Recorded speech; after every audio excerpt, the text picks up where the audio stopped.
Labas vakaras, čia pagrindinė informacinė laida Panorama. Birželio 15-osios įvykiai.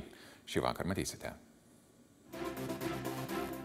Artūro Skardžiaus veikla galbūt atstovaujant vėjo energetikų interesams tirs Seimo antikorupcijos komisija. Socialdemokratų lyderis ragina Skardžių stabdyti narystę partijoje. Prezidentė pasirašė darbo kodekso pataisas. ES nelieka tarptinklinio ryšio mokesčio. Seime žlugo bandymas įteisinti partnerystę. Daugėja gaisro Londono daugiabutyje aukų. Rengiamasi tvarkyti Vilniaus Kalnų parko teritoriją. Seimo antikorupcijos komisija tirs energetikos komisijos vicepirmininko, socialdemokrato Artūro Skardžiaus veiklą, teikiant įstatymų pataisas ir galbūt atstovaujant vėjo energetikų interesams.